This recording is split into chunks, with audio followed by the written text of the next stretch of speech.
मुंदांखा इउटुबार बिबस बिथांखौ सानैसो सिख्लाफ्रा सेलायलायना ओंखाम जाया दै लोङा। खुलुमबाय रायजो राजा नोंथांमोन, दिनैनि गला गला गरम गरम थाजा थाजा निउसफोरखौ फरायनो बखिनो लाबावलायबाय आं मावजि बुन्दा बर'आ। फैदोलाय होनबालाय होखावनोसैलाय। आरो मोनसे खोथा, नोंथांमोना भिडिअखौ नायखांना मोजां मोनदोंब्ला चेनेलखौ साबस्क्राइब खालामलाबायना होदो आरो कमेन्टआव फोरमायहरदो मादि जादों। फैदो होनब्लालाय दिनैनि फाग्ला फाग्ला निउसफोरखौ आवरायला बायनोसैलाय।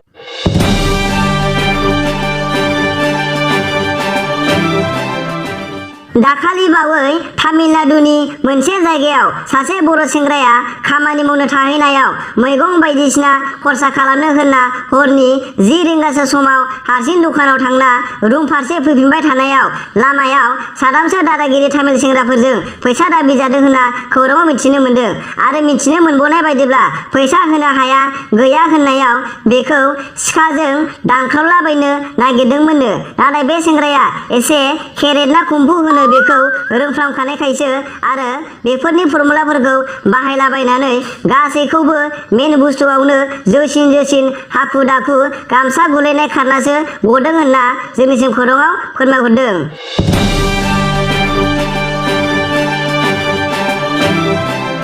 बेखायनो गुबुन जायगाफ्राव थाहैयोबा गोबां साबधान थालै जोंनि बर' सुबुंफ्रा। मोना गुना बेफोरबायदि हारसिं थांलाय फैलाय खालामला बायनो नाङा।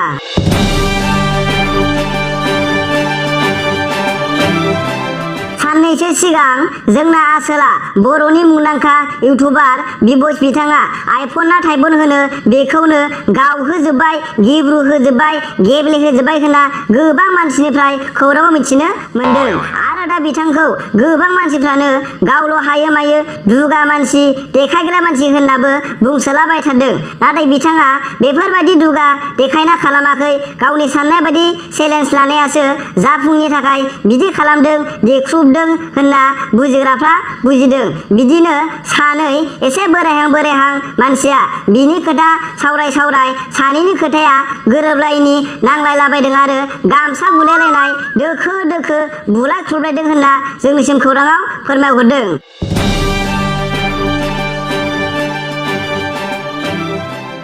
हामालै रायजोफोर बिदि जालाबायनो, बेफोर खोथाफोरखौनो मानोथो एसां सिरियास लायोब्रा। हामा बिदि मोना नङाना बेफोरबादि दावराव जालायबाय थानो।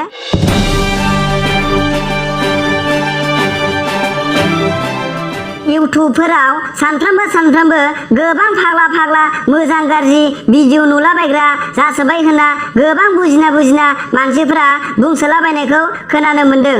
आरो बिथांमोना बुंबावदोंदि बे समावनो एबा दानि समावनो बेफोरबायदि गला भिडिअ गोबां नुलाबायग्रा जाबाय। मबाइलफोरखौनो नायथाव जाला, नायनो हाला। फेसबुक, वाट्सएप, इउटुब जेरावबो। आरो 20-30 बोसोरनि उनावथ' आरोबाव मा जातनि नुलांबावगोन हाय गसाय होनना गोबां बुंसोलाबायनायखौ खोनानो मोनसोदों होनना जोंनिसिम सासे बोराय मानसिया खौराङाव फोरमायहरदों।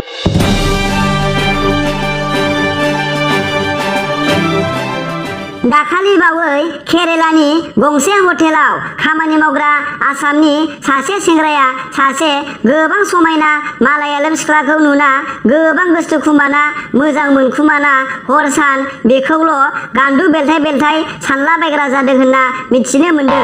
आरो बेखौ सानैनो बे सिख्लाखौ नुगौबा साननानै नुफिनैनि थाखाय सानथामसो जाया लोङा दुखुजोंनो थालाबायदों होनना खौराङाव बिनि लोगोफ्रा जोंनिसिम फोरमायहरदों।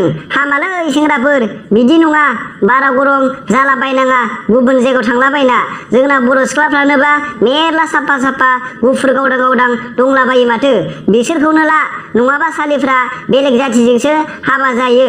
बिसोरखौनो सानैसो लाखाबाला, ओरैनोबा सिख्लाफ्रा गुबुनजोंसो बियारि थांलाबायो दानिया। थोद रायजोफोर रागा जोंनानै जानला मोनला बुंलाजोब्बाय आं। दुखु मोननाङा नोंथांमोना, फैफिनदो आवरायफिननोसैलाय निउसखौ।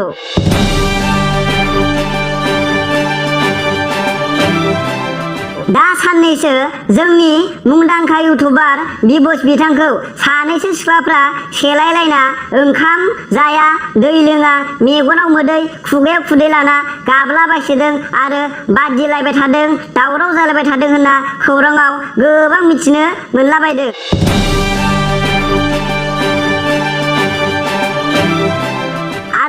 जाय सिख्लाया ओंखाम दै जाया लोङा सप्ता मोनसे थानो हागोन आरो खिनो ओंखारबाबो खियालासे थानो हागोन बेसो बिबस बिदांखौ मोनगोन होनना गोबां मानसिफ्रानो रायजोफ्रानो बिसोर सिख्लाफोरखौ बुंदों होनना मिथिनो मोनबावदों। बेखायनो बैसोर सिख्लाफ्रा दा जुजिलायगासिनो दं जाया लोङा ओरैनो थाबाय थादों होनना जोंनिसिम खौराङाव सोरबा सोरबा गोबां मानसिफ्रा मिथिनायफ्रा खिन्था हरखुमाला बायदों।